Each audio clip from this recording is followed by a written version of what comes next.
하이델베르크 요리문답은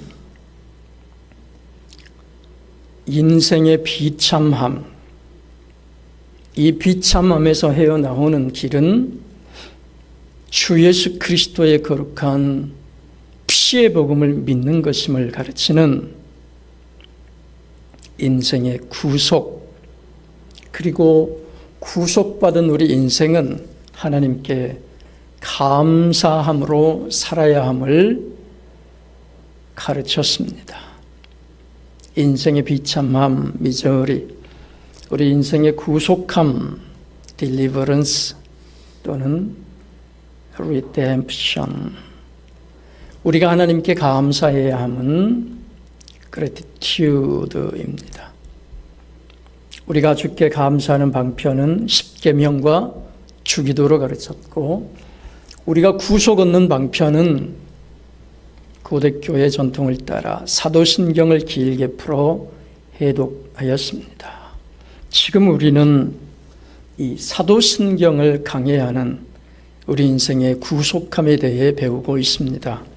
오늘은 25번째 주일인데, 25번째 주일은 하나님의 말씀 전파와 성예에 대해서 가르치고 있습니다.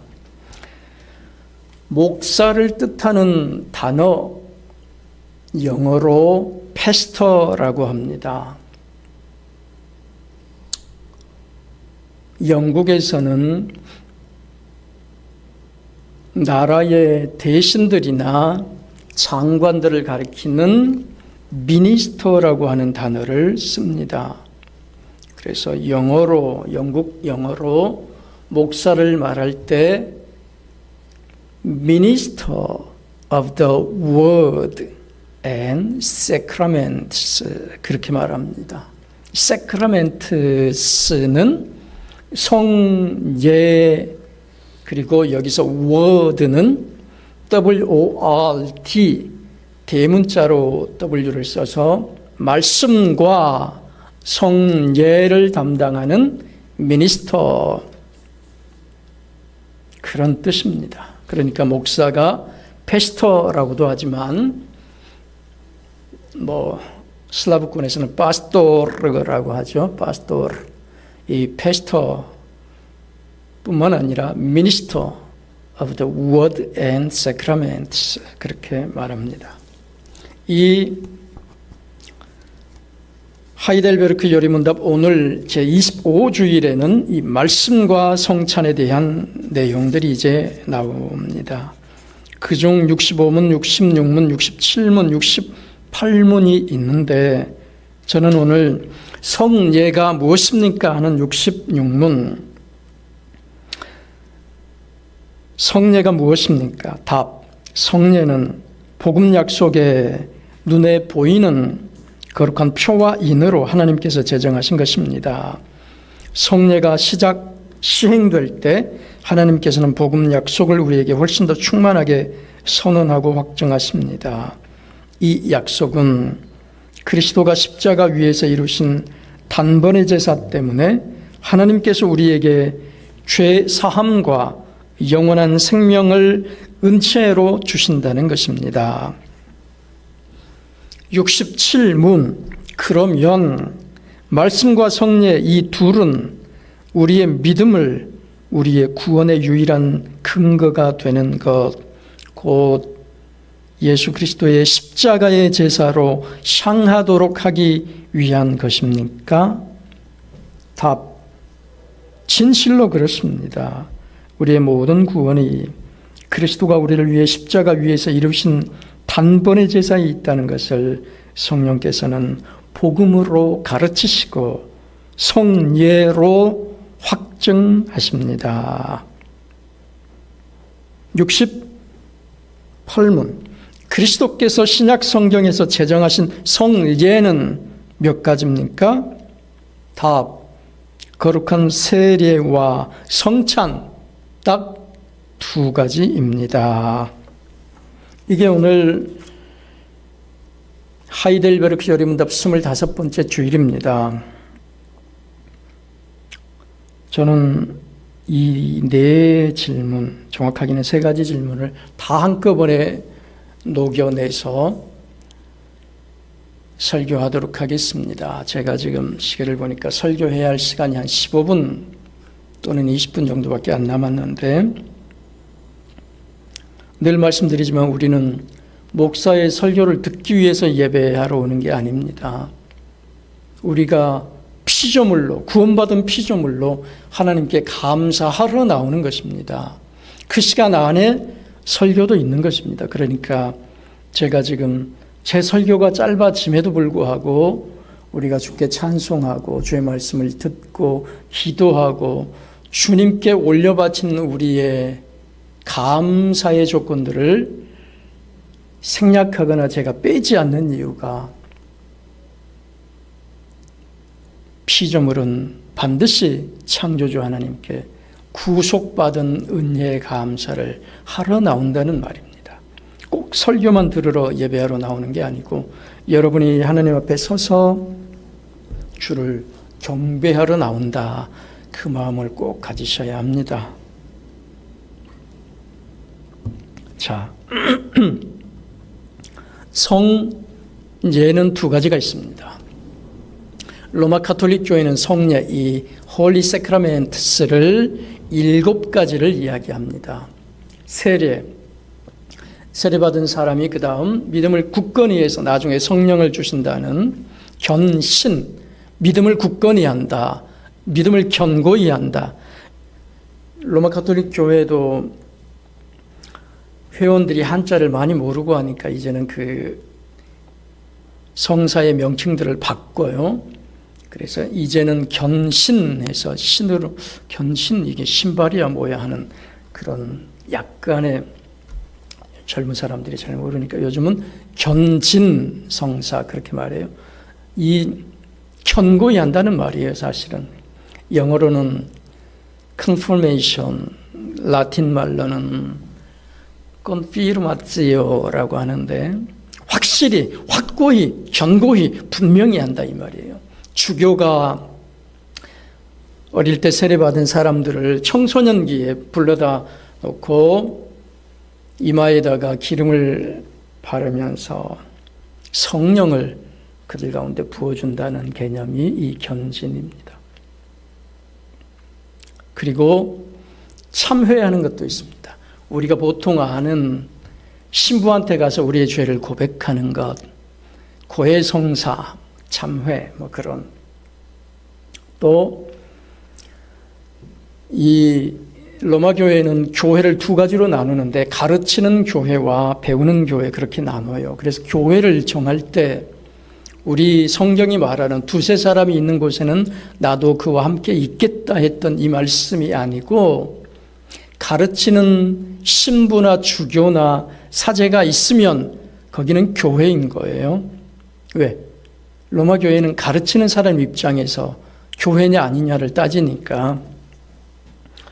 그런데 일반적으로 사람들이 그걸 오해를 많이 하죠. 개신교회는 목사들만 위하고 로마 교회는 교인들을 위한다. 천만의 말씀이에요. 로마 교회는 교리가 교회를 뜻할 때 가르치는 교회, 다른 말로 주교가 있으면 교회예요. 교인 한 명도 없어도 그런 개념이란 말이죠. 그래서 그 사람들을 세울 때, 이 사람들을 세우는 거룩한 예, 그래서 사제들을 세울 때 하는 예, 이것도 거룩한 예, 홀리 세크라멘트로 넣어 놓았어요. 제가 지금 몇 개 했죠? 세례, 견진, 참회, 그 다음에 신부나 이 사람들을 서품할 때 사제 서품하는 것, 몇 개예요? 4개예요? 5개예요? 체크 좀 해줘 보세요. 세례, 견진, 그 다음에 참회, 사제서품, 그 다음 4개 한 거예요. 3개 남았죠. 생각나는 걸로 하면. 그 다음 결혼식도 거룩한 예로 정해뒀어요. 그 다음 병자를 위해서 기름을 바르며 기도해 주는 것. 또 하나가 있는데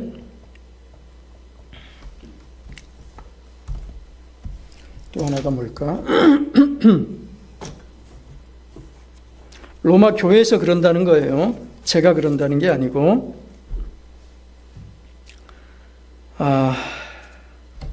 거의 다 한 것 같은데. 병자를 위해서 기름 바르며, 자, 세례, 성찬, 견진, 참회, 사제서품, 병자를 위한 기도, 그다음 결혼, 이렇게 7가지를 로마 교회는 거룩한 성례 그렇게 가르칩니다. 그러나 아까도 말씀드렸지만 이 로마 가톨릭 교회의 그릇된 가르침에 대해서 우르시누스는 하이델베르크 요리문답 제68문에서 그리스도께서 신약 성경에서 제정하신 성례는 몇 가지입니까? 다른 말로 사람들이 만들어 놓은 것, 사도들이 만들어 놓은 것, 그런 거 말고, 예를 들면 야고보 사도가 몸이 아픈 자가 있느냐? 그는 장로들을 불러다가 기름을 바르며 기도할 것이요. 야고보 사도가 한 것이죠. 야고보는 하나님이 아니잖아요. 성경이 말하는 것은 하나님이신 예수 그리스도가 제정하신 성례, 홀리 세크라멘트가 몇 개냐? 예수님은 딱 2개밖에 말씀하지 않으십니다. 2개를 얘기하시면서 또 말씀하시는 게 오늘 우리가 낭독한 고린도전서 11장 26절, 너희가 이 떡을 먹으며 이 잔을 마실 때마다 주의 죽으심을, 십자가의 보혈을 그가 오실 때까지 전하는 것이니라. 예수 그리스도가 다시 오실 그때까지 이 살을 먹고 피를 먹는 이 일을 너희는 반복하라 했습니다. 왜? 오늘 우리가 읽은 요한복음 6장 말씀, 나는 하늘에서 내려온 생명의 떡이기 때문에 그렇다. 예수 그리스도가 하늘에서 내려온 생명의 떡이라, 생명의 빵이라 이 말입니다. 다른 말로 우리가 이 일을 반복하여 계속 할 때마다 우리의 눈길과 마음이 어디로 향하게 하느냐면 예수 그리스도가 나무에 달려 몸을 찢고 피를 흘려주신 그 구속의 일을 기억하자는 것입니다. 그러므로 사람이 만들어 놓은 것 말고 하나님이신 성삼위 하나님, 나는 스스로 있는 하나님이라 말씀, 하나님, 예수님이 오셔서 나도 스스로 있는 자라, 내가 하나님이라 에이미했습니다. 그런데 예수 그리스도가 하늘에 올라가셔서 하나님께 자신의 구속을 보이시고 성령을 받아 우리 마음판에 부으셨습니다. 그러므로 우리가 아는 트리니티 또는 트리니타스, 이 삼위일체는 하나님과 예수 그리스도와 성령이 삼위이면서 하나라는 것입니다. 하나님께서 우리에게 일러주신 성례가 무엇이냐? 세례와 성찬 딱 2가지 뿐입니다. 다른 게 없어요. 자,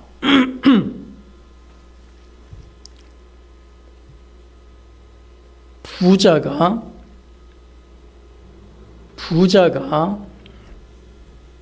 큰 병원의 특실에서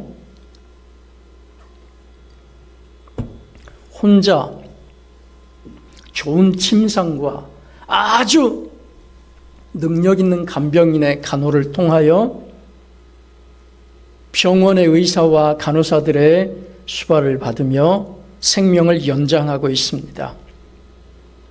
그 사람이나 그 병원 11층 말고, 특등실이 있는 11층 말고 저 6층 6인실 4인실이 있는 그 일반 병동에서 간병인도 없이 자기 남편이나 자기 부인의 간병을 받으며 치료를 받고 있는 것이나 다를 게 뭐가 있습니까? 결국은 죽어간다는 것이죠. 자, 강산이가 다녀온 로마의 바티칸 시티, 로마는 종교와 나라에 접목된 단체입니다. 로마 교회는, 가톨릭 교회는 그래요. 이 캐톨릭이라는 뜻이 보편타당하게 쫙 퍼져 있다는 그런 뜻이에요. 그런데 그 앞에 로마가 붙어요. 이 단어 자체가 지금 맞지 않는 단어예요. 넌센스라고요. 카톨릭이라는 뜻이 보편타당하게 쫙 퍼져 있다는 그런 뜻인데 앞에가 로마라고 지칭사가 붙어버리면 영어로는 로마의 가톨릭 교회, 그래서 로마의 형용사형인 로만 캐톨릭 초치 이렇게 돼요. 동방교회는 오르소독스 초치 또는 오르소독스 이스턴 초치. 우리는 개혁된 또는 가톨릭 교회에서 개혁해서 나온 프로테스탄트 교회이에요.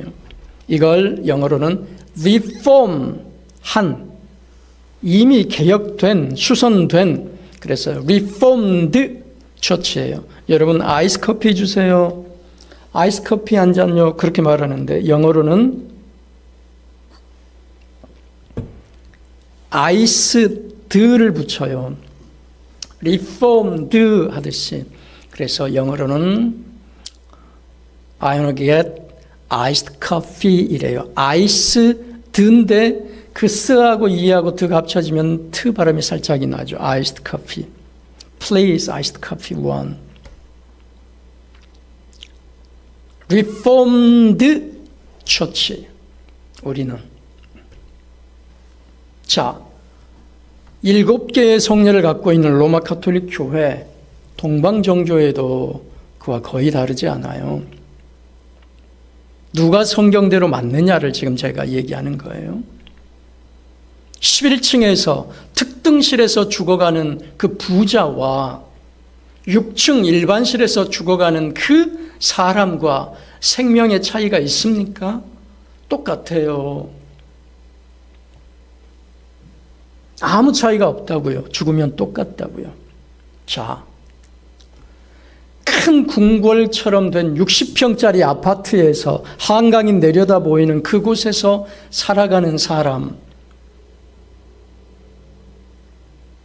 그 사람과 우리 인천 여기 계양에서 저기 임항역이나 계산역 같은 데에서 엘리베이터도 없이 6층짜리 5층짜리 옛날 구건물 아파트에서 사는 우리 같은 사람이나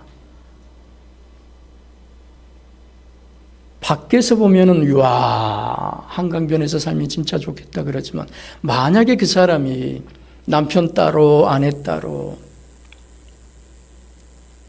그렇게 산다면 어떤 것이 더 의미 있고 더 사랑하며 즐거운 삶이겠느냐를 지금 성경은 묻는 것입니다.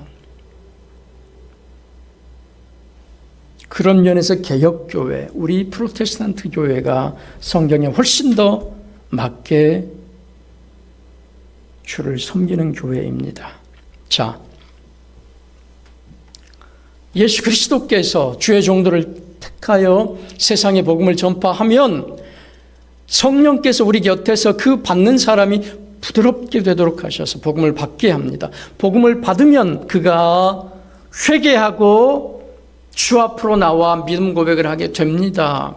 믿음 고백을 함으로 주님, 제가 제 멋대로 살아왔던 것이 하나님 창조주에 대한 반역이었고 배반이었군요.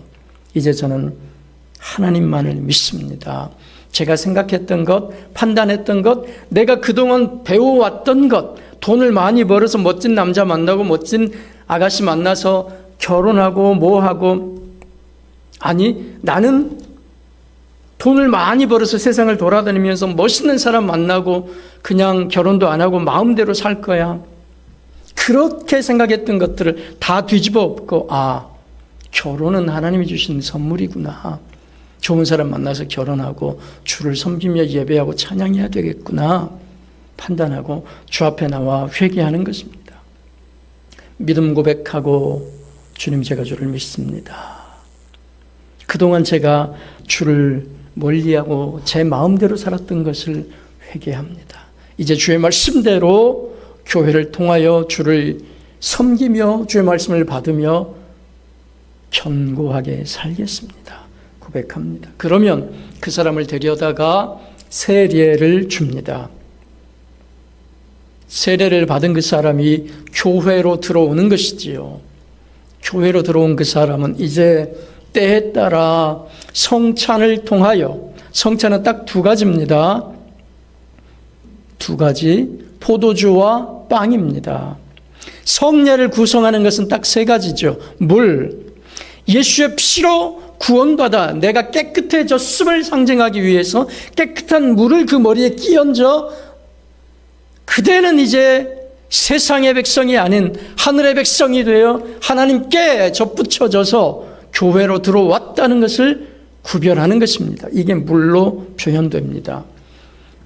세례받은 사람은 성찬에 참여하게 되는데 성찬은 포도주와 빵입니다.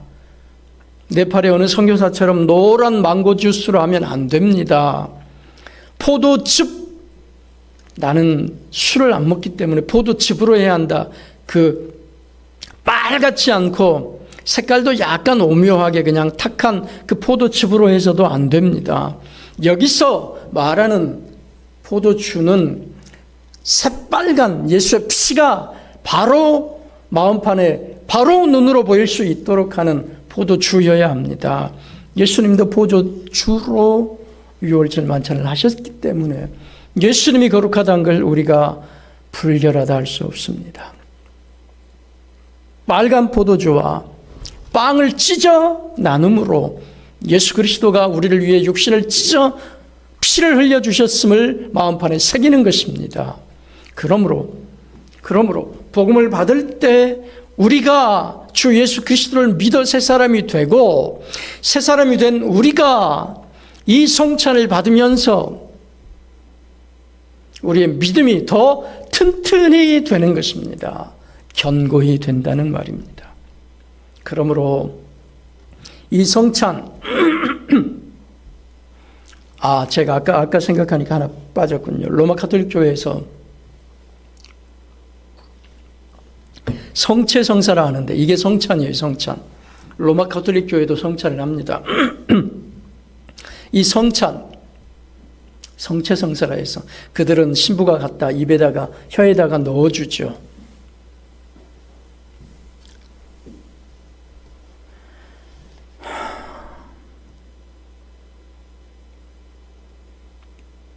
이 성찬 때문에 로마 가톨릭 교회나 우리는 생각이 완전히 달라요. 또 하나는 개혁교회 안에서도 루터교회와 우리 개혁교회가 또 달라요. 그래서 우르시누스 같은 사람도 이 성찬에 대한 차이 같은 걸 깨닫고 루터교회에 있다가 이 개혁교회 쪽으로, 칼빈교회 쪽으로 넘어오는 것이지요. 성경의 가르침이 그렇단 말입니다. 이 성찬, 빵과 포도주를 통하여 우리의 믿음이 다른 말로 성 어거스틴, 다른 말로 아우구스티누스라고 하는 교부, father라고 하는데 은혜의 교부라고 하는 father of grace, 은총의 교부라고 하는 이 어거스틴이 보는 복음이라고 성찬을 표현했습니다. 보는 복음. 저는 오늘 제목을 제가 오늘 뭘로 달았죠? 눈과 혀에 닿는 성찬, 이렇게 제가 제목을 잡았습니다. 눈으로 보고 혀로 씹어서 내 장기로 내려보내서 내 온 몸이 그리스도의 복음을 내 마음판에 씹는 굳건히 하는 이게 성찬이라는 것입니다. 성찬이 그래요. 그러니까 이 성찬은 이 떡을 먹으며 이 잔을 마실 때마다 주의 죽으심을 그가 오실 때까지 전하는 것이다. 우리는 여기서 떡이라고 했습니다. 자, 복음이 들어올 때 지금부터 100년이 훨씬 더 전에 복음이 들어올 때 우리나라에 빵이 없었습니다. 그래서 이 구약말로 레헴이라고 하는데 이 레헴을 떡으로 번역을 했습니다. 우리나라에는 그렇게 쓸만한 단어가 이걸 밥으로 해야 할지 떡으로 해야 할지 고민하다가 떡이라는 단어로 표현을 했습니다. 서양은 다 빵이라고 하거든요. 그리고 예수님도 유월절 빵으로 하셨죠. 그것도 무교병, 누룩이 들어가지 않은 빵으로 했습니다. 그래서 빵은 우리처럼 빵을 이렇게 찢어서 나눠도 되고 유대인들처럼 거의 납작하게 우리로 말하면 전처럼 또는 피자처럼 이렇게 납작하게 눌러서 만든 그런 빵, 무교병은 부풀어 오르지 않잖아요. 그걸로 찢어서 해도 되고 그건 별 상관이 없습니다만 포도주는 반드시 빨간 포도주로 해야 합니다. 포도즙으로 할 게 아니에요. 그 색깔이 중요해요. 그리스도의 피를 바로 연상할 수 있는 포도주 그리고 빵을 우리가 찍고 먹고 마실 때 빵도 씹어서 혀로 삼켜서 먹는 거예요. 눈으로 보고 씹어서 혀를 통해서 장기로 넣는 것이고 포도주도 눈으로 보고 새빨간 포도주 그리스도의 피 예수님께서 피를 흘려 우리를 구속하셨지 그걸 느끼는 거란 말입니다. 그걸 마셔서 내 혀를 통하여 내 장기로 넣는 것입니다. 그렇게 함으로 우리의 믿음이 굳건히 됩니다.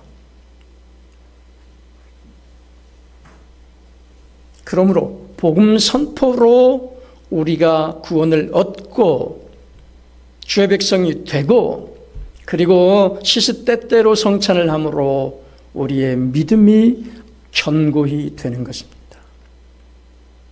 그러므로 로마 교회처럼 이 성찬을 받지 않거나 또는 세례를 받지 않으면 또는 일반 이단들도 그렇게 말하는 사람들이 있는데 이것 자체가 마력이 있어서 세례나 성찬을 받으면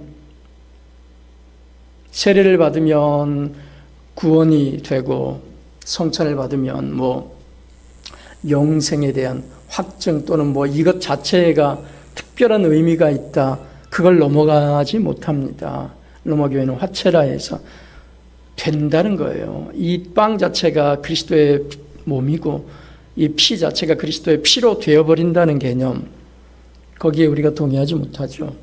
늘 말하지만 성찬을 하기 전에 목사가 설교하는 것은 이걸 설명하는 거예요. 주의 복음과 나무에 달려 죽으심과 이 빵과 피에 대해 설명을 하는 거예요. 그러면 성도들이 그걸 깨닫고 믿음이 마음판에서 풀릴 듯해서 그걸 보고 마심으로 믿음이 확고해지는 것입니다. 그러므로 성찬을 안 받아도 세례를 안 받아도 구원 얻는데 지장은 없어요. 쉬운 말로 하면 이 밑에 믿음 부동산에서 우리가 계약을 했잖아요. 이 2년인가 3년 전에 이 예배당에 들어올 때 그때